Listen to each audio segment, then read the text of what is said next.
जाने टीन नाम वालों के लिए कैसा रहेगा साल 2025। ये होती है टीन नाम वालों की सही राशि और नक्षत्र। वर्ष 2025 की फुल डिटेल के लिए टीन नाम वाले देखें ये वीडियो। दोस्तों, बहुत से ऐसे जातक होते हैं जिन्हें अपने नाम की सही राशि का पता नहीं होता। ऐसा इसलिए होता है क्योंकि या तो जन्मपत्री बनाई नहीं गई, यदि बनाई गई है तो वो गुम गई है या मिल नहीं रही, उसके बारे में आपको सही जानकारी नहीं है कि राशि कौन सी है। लेकिन ज्योतिष में दो तरीके से पता चलता है कि राशि किस तरीके से देखनी चाहिए। एक नाम राशि होती है, एक आपकी जो चंद्र राशि होती है वो नेचुरल राशि होती है। तो यदि आपकी नाम राशि जो है, आपका नाम टी से शुरू होता है, अंग्रेजी का शब्द टी से है, आपका नाम तान्या है, आपका नाम तरुण है, आपका नाम ताशवी है, कोई भी नाम जो टी से शुरू होता है वो सिंह राशि का है। तो क्योंकि सिंह राशि में जो 9 चरण होते हैं नक्षत्रों के, मघा के 4 चरण होते हैं, पूर्व फाल्गुनी के 4 चरण होते हैं, उत्तर फाल्गुनी के 4 चरण होते हैं। तो जो पूर्व फाल्गुनी नक्षत्र है उसका दूसरा, तीसरा, चौथा चरण और उत्तर फाल्गुनी का पहला चरण, ये टी शब्द से आता है। यहाँ से टी शब्द निकलता है। जब हम किसी का नामकरण करते हैं तो इस तरीके से ही निकाला जाता है। तो यदि आपका नाम टी से शुरू होता है, बने रहिए इस वीडियो में हमारे साथ। आपको बताएंगे कि आपका साल 2025 कैसा रहने वाला है। तो बात करेंगे सिंह राशि की, लेकिन सिंह राशि की बात करने से पहले 4 बड़े ग्रह जिनका प्रभाव आपके ऊपर आता है और उसका सिग्निफिकेंस क्या है, उन ग्रहों का असर क्या होता है लाइफ में, इस पर थोड़ी सी चर्चा करेंगे। 4 ग्रह ऐसे होते हैं, शनि, गुरु, राहु और केतु। ये चारों ग्रह एक साल में कभी कभी राशि परिवर्तन करते हैं एक साथ, क्योंकि शनि 2.5 साल बाद राशि बदलेंगे तो नंबर तीसरे साल बाद जाके ही आता है। राहु केतु कभी कभी ऐसा होता है कि हर साल राशि बदल जाए, लेकिन नॉर्मली ऐसा नहीं होता। जैसे 2023 में अक्टूबर में राशि बदली राहु केतु ने, 2024 में राशि परिवर्तन नहीं हुआ, अब 25 में होगा जाके। गुरु हर साल राशि बदलते हैं क्योंकि गुरु 12 महीने ही एक राशि में रहते हैं।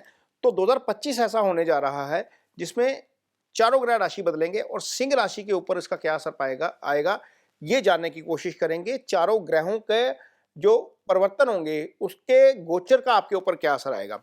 तो सबसे पहले तो ये जो कुंडली आपके सामने लगी हुई है, ये 1 जनवरी के दिन की कुंडली है। चारों ग्रहों की स्थिति बताएंगे आपके लिए कैसी है।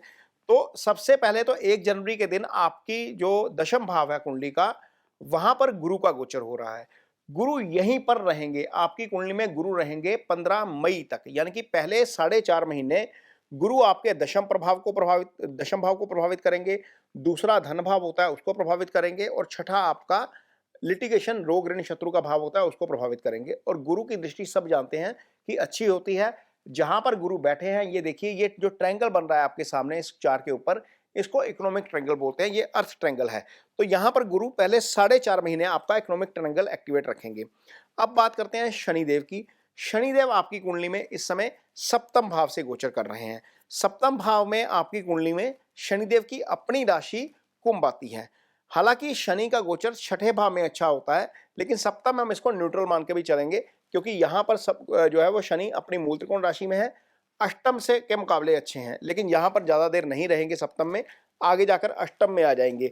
अष्टम में आने का मतलब है कि आपकी कुंडली में यहां पर शनि की ढैया शुरू हो जाएगी। आपने बहुत सारे वीडियोस देखे भी होंगे कि शनि की ढैया आ रही है सिंह राशि के ऊपर, तो शनि की ढैया भी शुरू हो जाएगी। इसका भी क्या असर रहेगा ये भी चर्चा करेंगे।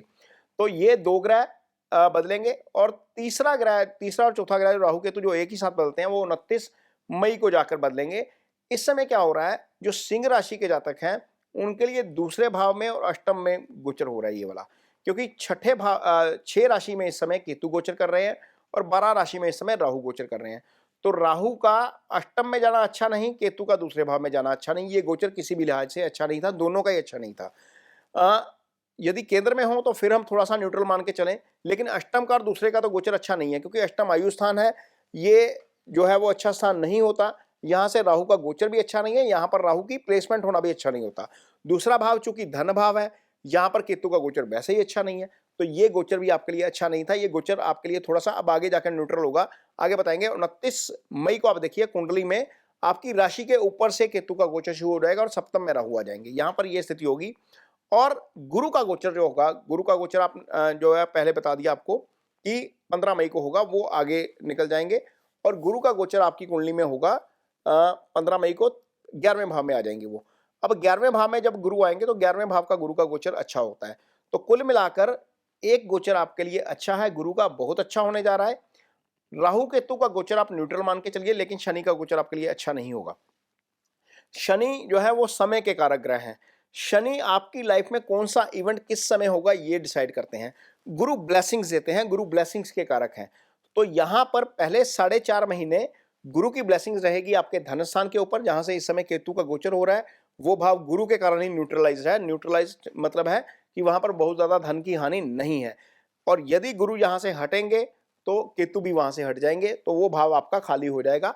आपकी कुंडली में पूरा साल 3 भाव एक्टिव रहेंगे। तीसरा भाव एक्टिव रहेगा, 5वां भाव एक्टिव रहेगा, 7वां भाव एक्टिव रहेगा। ये एक्टिवेशन भी आपको बताएंगे कि आगे कैसे होती है। किसी भी भाव के ऊपर एक शुभ और एक अशुभ ग्रह का प्रभाव आने के बाद वो भाव एक्टिव हो जाता है। तो जब ये ग्रह तीनों गोचर कर जाएंगे तो आपकी कुंडली में तीसरा, 5वां और 7वां भाव एक्टिव हो जाएगा। अब इसका असर क्या होगा? सबसे पहले तो यह है कि असर क्या होगा। यहां पर देखते हैं कि सबसे पहला गोचर होगा आपकी कुंडली में शनि का। 29 मार्च को शनि आपकी कुंडली में अष्टम भाव में आ जाएंगे। आप शनि की ढैया के प्रभाव में आ जाएंगे। अब शनि आपकी कुंडली में 2 स्थानों के स्वामी बनते हैं और शनि मारक हैं आपकी कुंडली में। सिंह राशि के लिए शनि अच्छा फल नहीं करते। सिंह राशि के जातकों को जब शनि की अंतर्दशा आती है तो वो दशा विपरीत होती है, क्योंकि शनि आपकी कुंडली में छठे के भी स्वामी है जो रोग ऋण शत्रु का भाव होता है, 7वें के भी स्वामी है जो मारक स्थान होता है। तो यहां पर शनि का छठे भाव के स्वामी का अष्टम में आ जाना, मारक स्थान के स्वामी का अष्टम में आ जाना, आपके चंद्रमा से अष्टम में गोचर करना अच्छा नहीं है। यहां पर आपको इसकी रेमेडीज भी आगे बताएंगे, लेकिन यहां पर आपको कुछ चीजों का ध्यान जरूर रखना पड़ेगा। सबसे पहली चीज, अपने रिएक्शन के ऊपर आपको कंट्रोल करना पड़ेगा, क्योंकि जब चंद्रमा से अष्टम में शनि आते हैं तो आपके मन को, आपकी जो साइकोलॉजिकल पोजीशन है उसको थोड़ा सा डिस्टर्ब करते हैं। जब मन आपका डिस्टर्ब होता है तो उसका असर आपकी वाणी के ऊपर आता है। अब देखिए यहाँ पर शनि की सीधी दृष्टि जो जाती है, जब अष्टम में शनि आएंगे तो सीधी दृष्टि जाती है दूसरे भाव पर। दूसरा भाव आपका धन भाव भी होता है, आपका हाउस ऑफ स्पीच भी होता है। आप क्या बोलेंगे, किस समय बोलेंगे, कैसी स्थिति में बोलेंगे, ये उस समय ये ग्रहों का प्रभाव उस भाव के ऊपर जो है वो काफी असर डालता है। तो कोशिश करिए कि जब शनि का गोचर हो जाए 29 मार्च 2025, उसके बाद किसी भी सिचुएशन को के ऊपर रिएक्ट करने की बजाय उस पर रिस्पॉन्ड करिए। ये ट्रेनिंग आप अपने आप को खुद को दीजिए पहले 4 महीने 2025 के, कि आपको आने वाले 8 महीनों में रिएक्ट नहीं करना, रिस्पॉन्ड करना है। किसी भी सिचुएशन को असेस करना है, वहां पर असेस करने के बाद ही अपनी को प्रतिक्रिया देनी है, अन्यथा वो नुकसान हो सकता है। शनि जब यहां पर बैठेंगे तो दशम भाव को देखेंगे तीसरी दृष्टि से। अब देखिए जो दृष्टि जा रही है वो तीसरी दृष्टि जा रही है। ये दशम भाव आपका कर्म का भाव होता है। होता यह है जब शनि की दृष्टि किसी भाव के ऊपर पड़ती है तो उस भाव से संबंधित काम थोड़े से स्लो हो जाते हैं। तो स्लो होने का मतलब है कि वहां पर चीजें आपको उम्मीद के मुताबिक नहीं होती। आप कोई प्रोजेक्ट लेते हो, उसको पूरा करने का कोई टारगेट रखते हो, वो टारगेट की आपकी डेडलाइन निकल जाती है। तो ऐसी स्थिति पैदा हो सकती है 2025 में कि आपने कोई काम शुरू किया है, वहां पर आपकी डेडलाइन के मुताबिक चीजें ना हो। कारोबार में डिले हो सकता है, पेमेंट्स आपकी जो पार्टियां हैं वो डिले कर सकती हैं। लेकिन ऐसी स्थिति में सिर्फ हौसला बना के रखना है।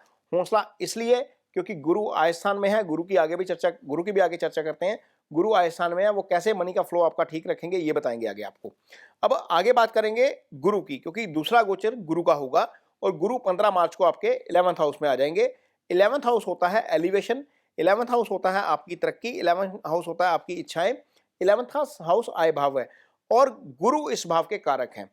अब गुरु जो है वो यहां पर देख रहे हैं आपकी कुंडली में सीधा पंचम भाव को। शनि की हमने जो चर्चा की है उसमें तीसरी दृष्टि की चर्चा की थी, 7वीं की थी, लेकिन उसकी 10वीं की नहीं की थी, क्योंकि गुरु भी यहां पर देखेंगे। 10वीं दृष्टि आप देखिए शनि की पंचम पे जा रही है, उधर गुरु की भी पंचम पे जा रही है। अब ये पंचम भाव आपका एक्टिव हो गया। पंचम आपका इजी गेन्स होता है। इसका मतलब यह है कि कोई ऐसी कमाई गुरु के गोचर के बाद, शनि तो गोचर कर जाएंगे 29 मार्च को, अप्रैल का महीना तो बीच में है और 15 मई तक वो समय है, 45 दिन का वो समय है जब आपको स्ट्रगल करना पड़ेगा फाइनेंशियल फ्रंट पर। लेकिन जैसे ही गुरु आएंगे, गुरु वो भाव एक्टिव करेंगे, इजी गेन्स का भाव होता है। इसका मतलब यह है कि यदि आप स्टॉक मार्केट में इन्वेस्ट करते हैं, यदि आप प्रॉपर्टी में इन्वेस्ट करते हैं, किसी भी जगह पर इन्वेस्ट करते हैं जहां पर आपको लगता है कि थोड़ा सा इजी गेन्स आ सकता है, तो वहां पर गुरु की कृपा आनी शुरू हो जाएगी। 15 मई के बाद चीजें फाइनेंस के लिहाज से, पैसे के लिहाज से आपके लिए अच्छी होंगी। अब यहां पर स्थिति यह है कि जो गुरु है वो गुरु आपकी कुंडली में पंचम भाव के स्वामी भी है। अब पंचमेश जो है वो 11th हाउस में आ गया। पंचम के कारक भी गुरु होते हैं। सिंह राशि के लिए गुरु बहुत अच्छे ग्रह हैं और गुरु पंचम भाव के कारक भी होते हैं, 11th के कारक भी होते हैं। तो 11th का कारक 11th में बैठ गया, वहां से पंचम को देख रहा है, वो उसका अपना भाव भी है, उस भाव के वो गुरु कारक भी हैं। तो ये क्या करेंगे, यदि आपके यहाँ पर संतान नहीं है तो आपको संतान होगी। यहाँ पर 15 मई के बाद सिंह राशि के जातक जो है वो संतान की एक्सपेक्टेशन कर सकते हैं। यदि संतान है तो संतान पक्ष से अच्छी खबर भी डेफिनेटली जरूर आएगी। ये भी गुरु की ब्लेसिंग्स के कारण होगा, ये आपको इसके डेफिनेटली रिजल्ट मिलेंगे। अब गुरु यहाँ पर बैठे हैं तो एक दृष्टि जा रही है गुरु की सप्तम भाव के ऊपर, जो 9th एस्पेक्ट है। सप्तम भाव क्या होता है? सप्तम भाव के पार्टनर का भाव होता है। पार्टनरशिप में कोई भी काम करना है आपने तो गुरु के गोचर के बाद ही करिएगा। 15 मई के बाद वो भाव गुरु के प्रभाव में आ जाएगा, तो पार्टनरशिप के काम के लिहाज से 15 मई के बाद का समय अच्छा है। ये भाव पार्टनर के साथ साथ लाइफ पार्टनर का भी होता है। लाइफ पार्टनर को लेकर यदि कोई कंफ्यूजन है, कोई उनको हेल्थ इश्यू चल रहा है, या आपकी मैरिज हुई नहीं है, वो 7th एक्टिव होने से वो मैरिज भी हो सकती है। तो यानी कि जिनकी संतान नहीं है उनको संतान हो सकती है, जिनकी शादी नहीं है उनकी शादी हो सकती है। पार्टनर के साथ तालमेल बेटर हो सकता है। अब देखिए, गुरु की एक दृष्टि जा रही है आपके तीसरे भाव के ऊपर, ये पंचम दृष्टि है। तीसरा भाव आपके भाई का भाव होता है, छोटा भाई यहीं से देखा जाता है।